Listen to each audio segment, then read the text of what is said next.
So, your best employees do not always look like your best employees.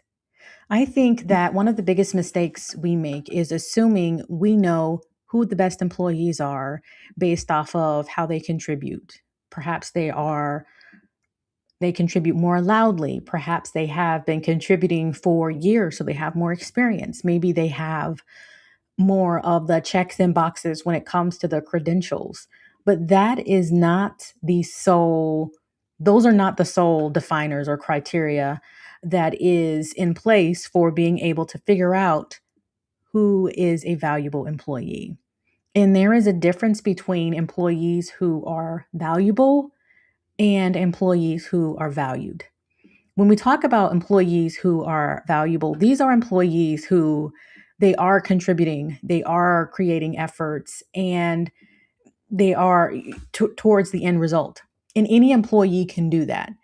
The difference in when an employee feels valued is it being communicated by the company, by the organization, or by the department that what that employee is doing is helpful? So you have employees who are performing, they are getting things done, they are creating progress. That is a valuable employee. But if they are not feeling valued, well then the actions that they take that are valuable could just as easily decrease. And this is typically due to something that I like to refer to as how does leadership typically look at someone who is creating value, workplace value. Well, there are three different ways that leadership, whether consciously or unconsciously, views someone who is creating value, and that is through proximity, visibility, and familiarity. Is what the person doing, is it something that is close to you, whether it is departmentally close or perhaps it's with a policy that you're familiar with or a another project or team that you work closely with. That is that proximity. And so you're constantly being exposed to it. And then we have the visibility. The visibility doesn't have to be something where it's in close proximity. Maybe it's someone who is sending out company wide emails. And so, because of that, you have eyes on it as well as other people also have eyes on it. It could be someone who is presenting in different meetings and associations. Seeing that person constantly in the forefront also provides a sense of, I get what this person does, I understand how they can be valuable. And then we have the familiarity. And this is more based on past experiences, what has been defined as being valuable, what has been similar to what is defined as being successful. While we can redefine a lot of that, a big portion of how we define it is based on what we are most familiar with. So, as we look at these three things, this is what determines what is valuable from leadership. When you're looking at individual contributors or when you're looking at teammates, we're looking at these three things. And so the disconnect happens when you have someone who maybe they don't perform in a way that is as visible, or they don't have the proximity, or it's not in a way that leadership is familiar with. They are doing something that's valuable. However, because leadership isn't familiar with it, there's no proximity to it, or they don't have visibility with it, they may not take the steps for that employee to feel valued because they don't understand.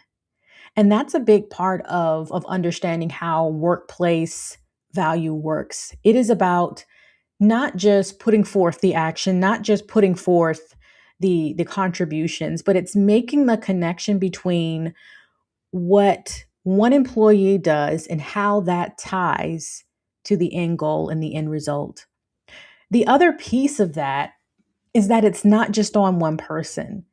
It is something that is systematic in the sense of what is already being accepted, what is already being rewarded, what is already being established in the company as these are the types of behaviors that we see as being valuable. So I share all that to say when we're looking for opportunities to increase engagement, when we're looking for opportunities to not just motivate people, but for people to see the purpose behind what they are doing, a big portion of it requires leaders to examine what could potentially be contributing to this outcome that we can't see, that you may not be privy to. And how can we find out who is all in the midst of this project? As an employee, it is about understanding the part you play, but also what are the other parts that are tying into this overall project? And is there an opportunity to tie your action to something that is more within proximity or familiarity or even visibility? That just may be having conversations, that may be understanding how your part works with other positions, and then clearly communicating that through actions and through words, what that looks like. All right, y'all. So we're keeping this really short today. Over the next couple of weeks, I'm doing a little traveling, but I still wanted to come in here and still have a quick chat because I think that it's so important that we understand that your best employees, they're not going to always look like your best employees. And sometimes that requires us delving a little bit deeper to figure out who else is contributing to this end goal that may not be as obvious as others. Y'all, this has been great. I enjoy logging in here on Sundays. I hope that you all will absolutely enjoy your week and remember to stay